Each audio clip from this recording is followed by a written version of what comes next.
Nah, untuk topik pertama yaitu neonatal resuscitation competence, so far a physician should masterize, yang akan dibawakan oleh Dr. Disti Ayu Soekarjo, spesialis anak. Beliau merupakan uh, staf pengajar divisi perinatologi di Rumah Sakit Umum Cipto Mangunkusumo dan juga uh, mewakili UKK perinatologi dari IDAI.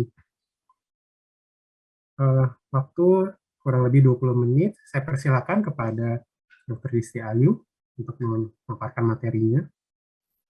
Oke, terima kasih banyak Dokter Sri Sardono ya. Assalamualaikum warahmatullahi wabarakatuh. Selamat pagi. Suara saya sudah terdengar, Dokter Dono? Terdengar, Dok? Terdengar jelas ya? Oke. Baik, perkenalkan saya Dr. Disti Soekarja, dipanggil Dr. Ayu saja ya, atau Dr. Disti juga boleh. Nah, saya sangat berbangga sekali hari ini bisa mewakili dari UKK Neonatologi Ikatan Dokter Anak Indonesia, bisa sharing ya mengenai kompetensi dokter umum dalam resusitasi neonatus di pertemuan sesi ilmiah kita kali ini di Medical Studium Generale Ikatan Dokter Indonesia ya. Nah, sebenarnya mungkin ini menjadi sebuah suatu gambaran yang ingin saya tampilkan ya, apa sih sebenarnya peran dari kita sebagai dokter, baik mungkin dokter anak ataupun dokter umum dalam melakukan resusitasi neonatus ya. Nah, sebagai gambaran terlebih dahulu saya ingin menampilkan angka kematian neonatus. Kita harus tahu impact-nya sekarang permasalahannya sebesar apa ya, dan dampaknya terhadap kita juga seperti apa ya. Kenapa ini penting sekali? Ternyata bukan hanya di Indonesia saja, saya belum menampilkan data Indonesia, tetapi secara global saja bahwa angka kematian bayi itu masih cukup sangat tinggi sekali ya. Walaupun memang mengalami penurunan yang signifikan dalam 30 tahun terakhir ya, dari sekitar 37 per 1000 kelahiran sudah menjadi 17 per 1000 kelahiran ya. Tapi tetap masih tinggi dan optimalnya bisa semakin rendah lagi. Nah, bagaimana sebenarnya untuk kondisi di Indonesia? Ini bisa terlihat kalau di slide yang saya tampilkan di Asia Pasifik sendiri ya. Untuk posisi Indonesia masih cukup tinggi ya, sekitar 11,7 per kelahiran hidup. Nah, kalau kita lihat lebih detail, di sini jumlah kematian balita di Indonesia di tahun 2020 sendiri ya. Nah, ini data yang saya dapatkan dari Ditjen Kesehatan Masyarakat. Nah, di sini bisa dilihat bahwa ternyata di tahun 2020 dari sekitar 28.000 kematian bayi ya, bayi di sekitar usia 0 sampai 59 bulan, ternyata 72%-nya itu disumbangkan oleh bayi usia 0 sampai 28 hari ya. Itu sekitar 20.266 dan penyebabnya apa? Nah, masih menjadi masalah utama di Indonesia, salah satunya adalah akibat kelahiran bayi kecil, prematur, asfiksia, infeksi, dan lainnya ya. Ini memang sedikit berbeda ya dengan negara maju. Kalau negara maju memang kematian utamanya sudah tidak disebabkan oleh BBLR ataupun asfiksia yang utama, tetapi lebih ke penyakit ini ya, penyakit dengan kelainan kongenital ataupun birth defect ya, karena mereka mungkin sudah lebih unggul dibandingkan kita ya. Nah, apa upaya kesehatan dari pemerintah? Tentunya pemerintah tidak tinggal diam. Kita kenal ada yang namanya kunjungan neonatal pertama di usia 6 sampai 48 jam ya. Tapi kita ingat, belum tentu bayinya bisa bertahan 6 jam kalau kita tidak mengoptimalkan kondisinya sejak lahir ya. Nah, jadi sejak lahir hingga 6 jam itulah sebenarnya yang paling terpenting ya. Kita harus mendampingi apakah bayi yang lahir tersebut butuh pendampingan resusitasi ataupun stabilisasi atau tidak ya. Nah, kenapa perlu didampingi? Nah, ini harus menjadi pemahaman kita bahwa sudah sangat pasti sekali 100% bayi yang baru lahir itu butuh perawatan rutin. Semuanya itu harus dinilai. Nafasnya apakah adekuat, perlu dikeringkan atau tidak, dihangatkan, udah pasti ya. Kemudian kita IMD ya, dan dari 100% itu kita akan menilai terdapat 10% yang biasanya membutuhkan bantuan ya, sekitar kurang dari 10% itu membutuhkan seperti langkah awal. Langkah awal itu menghangatkan, mengeringkan, kemudian menstimulasi, bahkan ternyata ada yang membutuhkan ventilasi tekanan positif, VTP ataupun CPAP ya. Walaupun jarang, tetap ada juga yang membutuhkan resusitasi lanjutan seperti pemberian obat-obatan dan kompresi dada ya. Jadi itulah kenapa bayi baru lahir perlu didampingi tenaga kesehatan ya. Mungkin di fasilitas terbatas bisa saja memang ada perawat ataupun bidan, tetapi dokter idealnya setidaknya tetap harus ada ya. Nah, di sini kita bisa melihat karena bayi lahir itu seperti yang kita ketahui melalui proses transisi dan adaptasi. Transisinya apa? Dari dalam kandungan, di mana dia benar-benar bergantung sepenuhnya oleh ibu. Placental dependent ya, jadi dapat makanannya dari ibu, dapat oksigennya dari ibu ya, dan lain-lain ya. Jadi paru-parunya, organ yang lain belum sepenuhnya digunakan 100% ya, apalagi paru-paru. Tidak digunakan untuk gas exchange, tidak ada pertukaran oksigen dan CO2 di dalam kandungan. Karena dalam kandungan paru-parunya terisi cairan. Cairan apa? Ketuban, yang nanti akan terserap menjelang proses persalinan, kemudian terserap, kemudian parunya berkurang ukurannya dan tidak ada sejumlah volume sehingga harus segera mengembang begitu bayinya menangis ya. Jadi dengan subsequent breathing, tarikan napas pertama, kedua, ketiga mengembangkan paru ya. Itulah pentingnya bayi menangis ya. Nah, itu adalah serangkaian proses adaptasi. Bisa gagal, bisa berhasil. Kalau berhasil, nah itulah yang perawatan rutin ya. Kita nilai napasnya adekuat, kemudian kita inisiasi menyusui dini dan kita lakukan rawat gabung. Tapi kalau gagal, nah gagal inilah yang bisa kita jumpai bayinya tidak bugar, dia tidak bernafas, dia tidak bergerak, ya keplek, ya tonusnya lemah dan lain-lain. Inilah yang perlu serangkaian resusitasi tadi. Apakah mungkin dia hanya perlu bantuan langkah awal, atau mungkin perlu hingga ventilasi tekanan positif, atau mungkin hingga resusitasi lanjutan ya. Nah, kemudian tidak di situ saja, kita lanjutkan hingga stabilisasi dan bisa kita transportasi apakah harus dirawat di ruang intensif ataupun dirujuk ya. Nah, di resusitasi inilah yang kita kenal konsep periode emas ya. Jadi konsep the first golden minute. Kenapa minute? Karena 1 menit pertama bayi harus dipastikan bisa segera bernafas. Paru-parunya harus dipastikan segera mengembang dan terekrutlah fungsional residual capacity. Kan tadi ingat ya, dalam kandungan ada cairan harus terserap. Kalau terserap, otomatis volume parunya belum optimal, belum terbentuk kapasitas residual sisa dari paru ya. Jadi harus kita kembangkan dalam 1 menit pertama. Nah, bukan itu saja, kita lanjutkan hingga bayinya bisa jantungnya berdetak dengan baik, kemudian metaboliknya bagus, suhunya harus bagus dalam 1 jam pertama. Itulah yang kita kenal the first golden hour. Jadi konsep dari lahir hingga bayinya bisa stabil dalam 1 jam pertama ya. Ini the first golden hour ini merupakan konsep fundamental ya. Dalam 1 jam pertama ternyata apa yang kita lakukan dari intervensi resusitasi, stabilisasi, ternyata itu impact-nya besar sekali ya untuk jangka panjang si anak tersebut ya. Jadi bisa menurunkan angka mortalitas, bisa menurunkan kecacatan, morbiditas yang mungkin timbul akibat intervensi kita ya.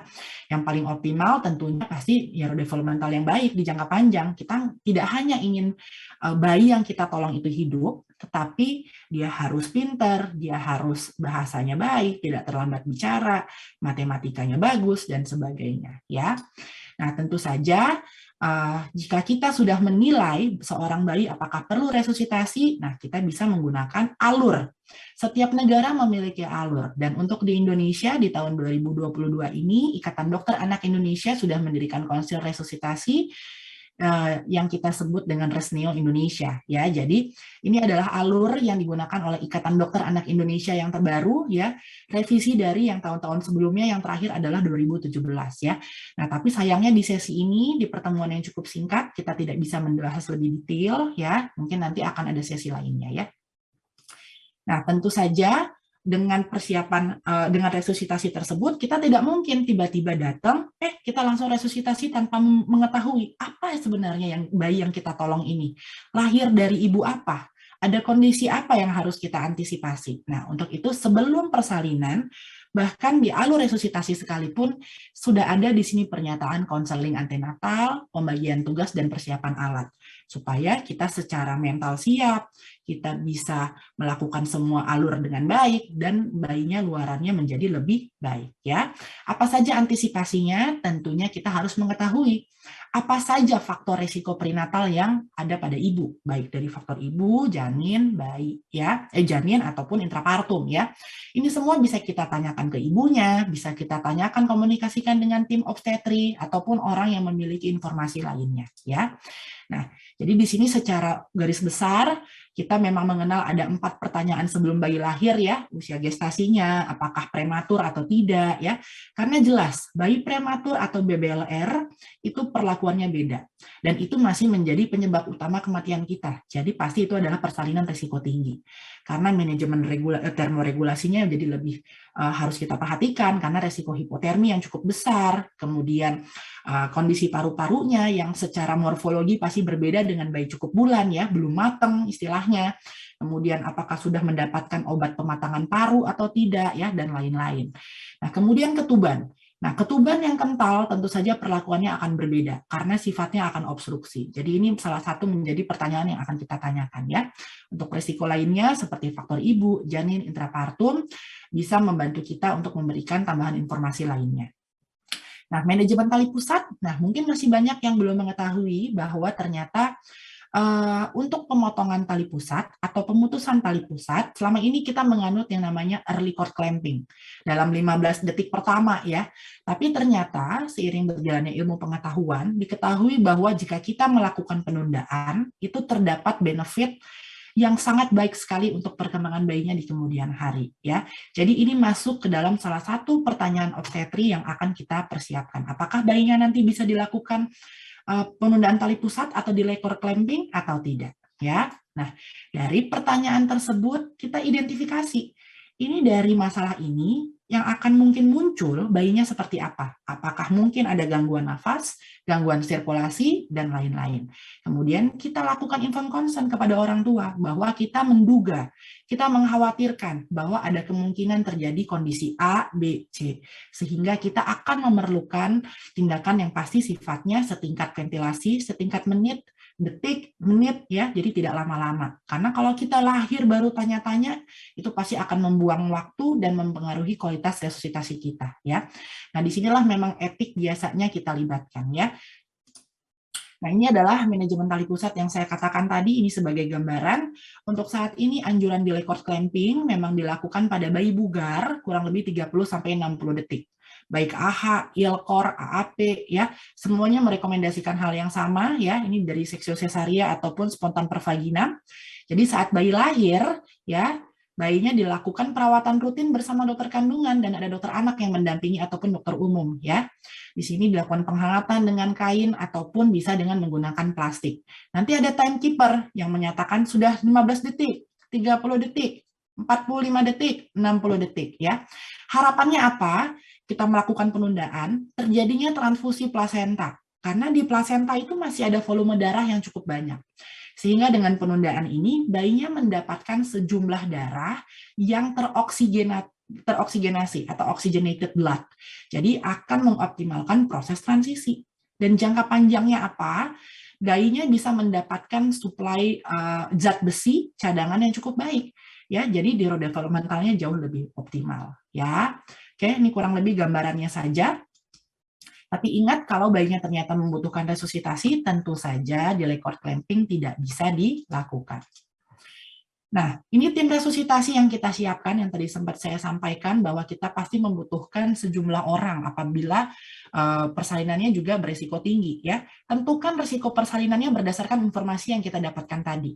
Dan paling ideal untuk di Indonesia terdiri dari 3 orang. Di negara maju seperti di Amerika sendiri bisa lebih dari 3 orang ya, bisa 5, bisa 6. Bahkan ada respiratory terapis ya, khusus yang menangani RW. Bahkan ada perawatnya sudah pasti didampingin, dokternya bisa lebih dari 1 dan lain-lain. Tapi karena di Indonesia sendiri yang seperti kita ketahui, SDM sendiri masih terbatas, minimal sekali 2, tetapi paling ideal 3. Kalau bisa lebih baik ya. Nanti terdiri dari kapten, ada asisten 1 dan 2 dengan perannya masing-masing. Ya. Nah, peralatan dan obat-obatan ini juga menjadi krusial. Siapkan checklist ya di tempatnya masing-masing jika kita tidak bisa menghafal. Tidak perlu dihafal, tetapi perlu selalu dipersiapkan. Ya, kalau di tempat saya bekerja, kita sudah menyiapkan dalam suatu box ya. Jadi ini neonatal resuscitation kit, jadi semuanya sudah lengkap. Setiap kali kita operan, kita tinggal mengupdate saja alat apa tadi yang dipakai diganti, apa yang dipakai diganti. Tetapi jika kita sudah menentukan suatu faktor resiko yang signifikan, oh bayinya bakal diintubasi, pasti alatnya langsung kita keluarkan dan sudah bisa lebih mudah untuk kita melakukan pertolongan ya. Ingat saja mnemonic TABCD biar kita bisa secara sistematis termoregulasi, airway, breathing, circulation and drugs ya. Jadi kita nggak ketinggalan untuk menyiapkan alat apa saja yang harus kita persiapkan ya. Nah, ini yang paling krusial. Tidak mungkin kita menolong resusitasi tanpa adanya alat ventilasi ya. Sesuai konsep bahwa yang kita gunakan itu bukan hanya oksigen ya, harus dipahami, dokter umum harus memahami, semua dokter harus memahami, tidak hanya dokter saja tapi juga nakes, bahwa bayi baru lahir itu tidak hanya membutuhkan oksigen, tetapi tekanan. Jadi kita memberikan alat ventilasi dengan tekanan yang memiliki oksigen ya. Kalau kita di pandemi sekarang ada kasus-kasus pediatrik yang sesak, pasti yang utama kita berikan pertama adalah oksigen ya, yang beraliran. Karena pasti masalahnya sebagian besar masalah parenkim ya. Tapi kalau untuk neonatus, masalahnya adalah fungsional residual capacity. Jadi karena yang tadi parunya belum optimal mengembang, jadi yang kita perlu lakukan adalah mengembangkan paru. Untuk mengembangkan paru tidak bisa dengan aliran oksigen saja. Jadi tidak bisa nasal kanul. Harus alat ventilasi bertekanan ya. Nah, ingat, untuk alat tekanan kita mengenal dua, ada VTP dan juga ada CPAP ya. Kita tinggal melihat saja apakah memang fasilitas kita memiliki alat tersebut atau tidak ya. Untuk fasilitas lengkap kita bisa memberikan tipis resusitator, ini bisa keduanya bisa digunakan untuk memberikan VTP maupun CPAP. Sedangkan fasilitas terbatas, sayangnya alat-alat yang tersedia tidak bisa digunakan untuk kedua, untuk VTP maupun CPAP. Jadi kalau kita untuk VTP, kita hanya bisa menggunakan balon mengembang sendiri. Sedangkan untuk CPAP, kita hanya bisa menggunakan balon tidak mengembang sendiri atau Jackson Reese. Bukannya Jackson Reese bisa dok VTP. Nah, untuk bayi baru lahir, VTP tidak bisa menggunakan Jackson Reese. Tapi mungkin untuk pediatrik yang lebih besar, mungkin bisa. Karena ingat, irama pemberian ventilasi untuk neonatus cepat. 1 lepas-lepas ya, pompa lepas-lepas, 2 pompa lepas-lepas, kurang lebih 40-60 kali per menit. Sehingga kalau kita menggunakan balon tidak mengembang sendiri, dia membutuhkan waktu yang lebih lama untuk balonnya mengembang. Karena dia membutuhkan sumber gas. Ya. Nah, kalau ternyata kita tidak memiliki keduanya, kita mau memiliki suatu alat yang lebih praktis, ya kita bisa menggunakan tipis resusitator, yang kita beri nama Mixif ya. Ini bisa digunakan untuk fasilitas terbatas. Jadi jangan sampai kita salah ataupun kita tidak bisa tahu apa ya alat yang digunakan ya, malah kita pakai nasal kanul. Nah, bukan hanya itu saja, tapi oksigen harus diperhatikan. Kenapa ribet amat sih dok harus ada oksigenanan ya? Jadi karena yang kita tahu bahwa manusia itu bernafas di room air dengan 21%. Idealnya seorang bayi baru lahir juga mendapatkan konsentrasi yang sama, sehingga tidak boleh hiperoksia. Karena kalau kita hanya menggunakan tabung oksigen saja, itu adalah oksigen murni 100%. Dampak dari hiperoksia tentu saja tidak baik ya, karena bisa menyebabkan oksigen toxicity, radikal bebas ya. Jadi kita hindari. Untuk itu kita perlu mencampur oksigennya dengan udara tekan atau gas medis yang memiliki 21% oksigen, kita campur dengan oksigen murni. Kalau di fasilitas lengkap kita punya blender, tinggal diputar-putar aja mau 21, 25, 30 hingga 100. Tapi kalau di fasilitas terbatas kita harus mencampur secara manual dengan Y-konektor. Inilah yang pencampurannya nanti kita kenal dengan rumus 8. Tinggal kita atur-atur aja flow meternya. Ya, jadi misalnya kita mau 21%, kita atur berapa, 30% kita atur berapa. Ya. Nah, inilah yang kita kenal nanti dengan rumus 8.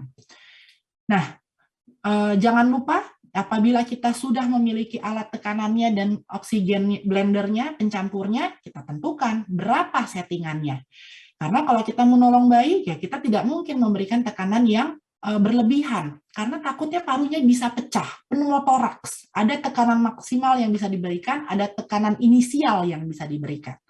Untuk itu, kita memastikan kembali berdasarkan usia gestasinya, karena pasti bentuk dan ukurannya akan berbeda antara prematur atau tidak.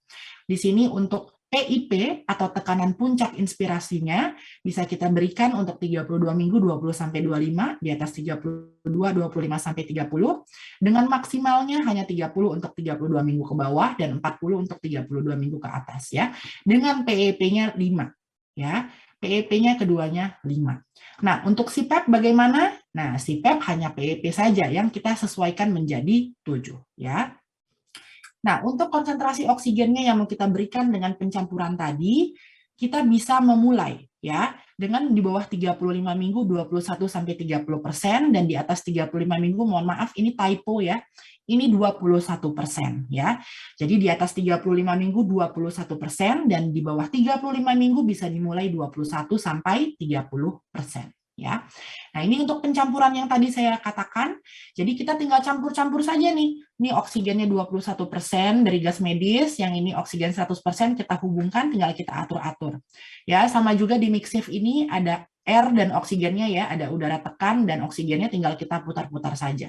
Jadi kalau kita mau 21%, kita bisa mengatur gas medisnya 8, oksigennya 0. Kemudian jika kita mau naik kelipatan 30%, kita tinggal atur saja gas medisnya jadi 7, oksigennya 1. 7 tambah 1, 8.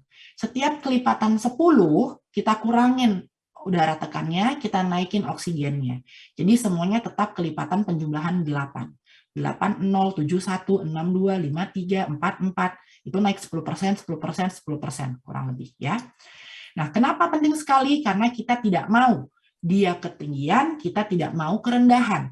Jadi kualitas resusitasi kita juga tergambarkan dari target saturasi. Ya, ini penting sekali diketahui oleh dokter sebagai kompetensi kita. Ya, jadi kalau kerendahan kita takutnya malah terjadi hipoksia. Hipoksia bisa terjadi di semua tempat, termasuk di splanchnik. Itu bisa menyebabkan hipoksia di saluran cerna yang menyebabkan necrotizing enterocolitis. Kemudian bisa menyebabkan parunya juga bermasalah. Tapi kalau tinggi bagaimana? Malah bisa menyebabkan kebutaan, terutama pada bayi prematur. Untuk bayi cukup bulan saja, di penelitian yang jangka panjang, itu malah beresiko menyebabkan terjadinya leukemia. Jadi harus berhati-hati, karena kita punya target saturasi yang dipasang di preduktal, di tangan kanan. Ya, karena masih ada ductus arteriosus yang terbuka. Jadi kita harus menilai kadar oksigen yang belum tercuri, yang masuk ke dalam ductus tersebut. Yaitu di preduktal hanya tangan kanan. Nanti akan bertahap kita nilai 60, 65, 70, 75. Kalau kita ribetnya hafalnya, ingat aja, usia 5 menit wajib tercapai 80. Di atas 15 menit harus dipertahankan di 90-94%. Nah, keterampilan klinisnya apa yang kita kuasain di resusitasi ini? Tentu saja pemberian VTP. Kapan kita harus intubasi? Apakah kita bisa melakukan atau tidak? Kapan kita harus kompresi dada? Tekniknya apa? Karena pasti jelas sekali berbeda antara rasionya, tekniknya, dengan infan, dengan pediatrik, maupun dengan dewasa. Pasti sangat berbeda. Kemudian bagaimana cara kita memasang aksesnya? Akses emergensi apa yang bisa kita pasang? Dan kapan kita berikan adrenalin? Kapan harus diulang? Kapan ini harus dihentikan? Ya, itu harus dipahami dari resusitasi ini. Nah, itu semua juga tidak bisa kita lakukan kalau komunikasinya nggak efektif antara masing-masing personel ya, antara kapten, asisten 1, asisten 2 ya. Itu harus optimal pada saat kita melakukan pengarahan, kemudian mengevaluasi setelah resusitasi. Ini semua harapannya apa? Untuk memperbaiki performa tim. Jadi kita nggak berisik, kita udah tahu semuanya job description-nya apa, siapa yang harus melakukan ini, melakukan itu, dan sebagainya.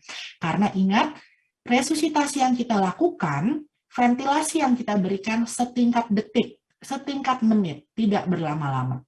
Semakin lama kita capai oksigennya, semakin lama kita kembangkan parunya, bayangkan oksigen yang sampai ke otaknya seperti apa, dan ke organ-organ lain seperti apa.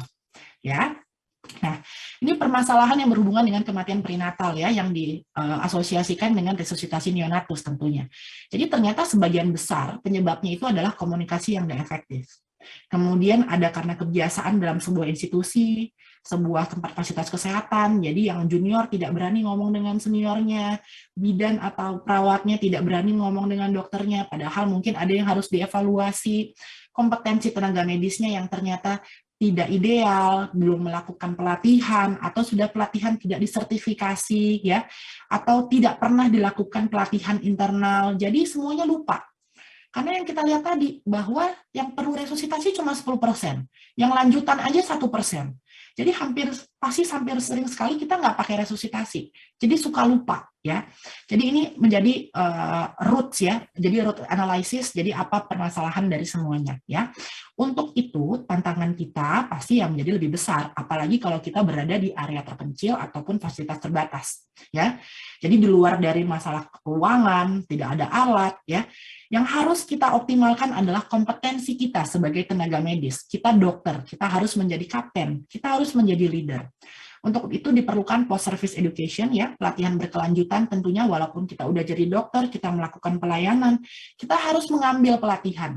Kita harus belajar, melakukan refreshment lagi, ya, atas ilmu-ilmu yang kita dapatkan saat pendidikan.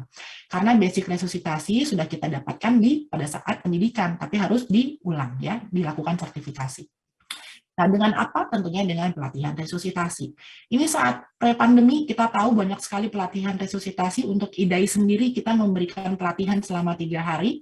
Sangat lengkap sekali. Pada hari pertama kita memberikan teori dasar, ya, melalui skill station, kemudian pelatihan keduanya kita udah pelatihan tatap muka tetap masih dilanjutkan, dan hari ketiganya dengan OSCE dan Megacode ya, sangat komprehensif sekali.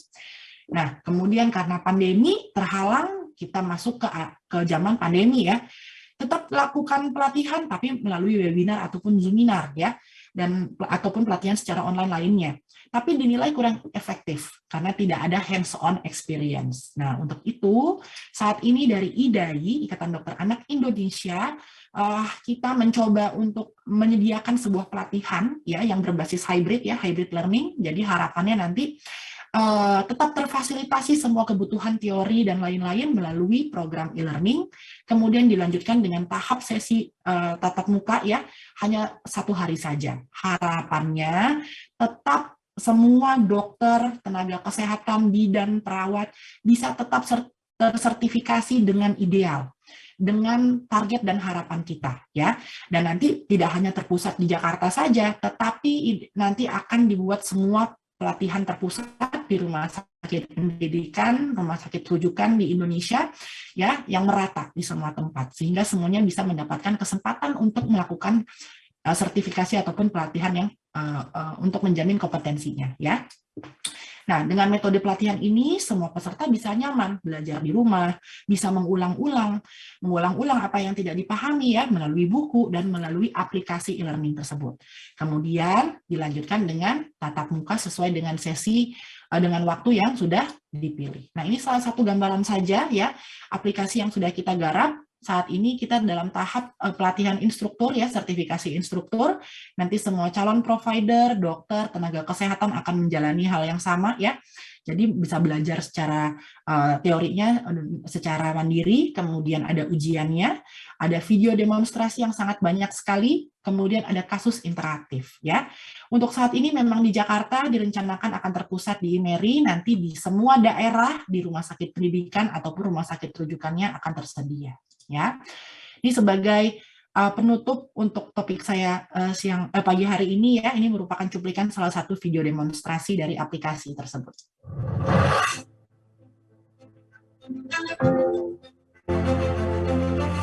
Kompresi dada.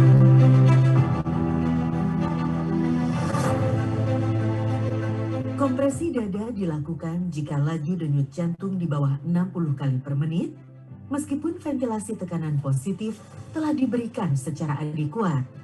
Dalam hal ini, telah diintubasi dan dilanjutkan dengan VTP selama 30 detik. Setelah bayi diintubasi atau dipasang LMA, naikkan FiO2 100%. Lakukan kompresi dada disertai pemberian ventilasi dengan rasio 3:1 atau 3 kali kompresi dada dengan 1 kali ventilasi. Evaluasi LDJ setelah 60 detik. Teknik kompresi yang digunakan adalah teknik 2 ibu jari, karena teknik ini lebih baik dibandingkan dengan teknik 2 jari. Posisi 2 ibu jari di sternum berdampingan, 1 jari di bawah garis puting. Jari-jari lainnya mengelilingi toraks untuk menyokong punggung. Kedalaman penekanan, sepertiga diameter anteroposterior dada. Posisi kompresi bisa berubah dari arah kepala setelah ETT difiksasi agar dapat memberikan ruang pada personel lainnya untuk memasang akses emergensi. Oke, mungkin cukup sekian dari cuplikan videonya ya. Jadi diharapkan bisa memberikan gambaran bahwa dengan nanti pelatihan hybrid sendiri, dimanapun kita berada, kita bisa melakukan refreshing dari resusitasi neonatus ini sendiri. Mungkin itu saja, cukup sekian untuk sharing saya untuk pagi hari ini. Semoga bermanfaat. Saya akhiri dengan Assalamualaikum warahmatullahi wabarakatuh. Selamat pagi.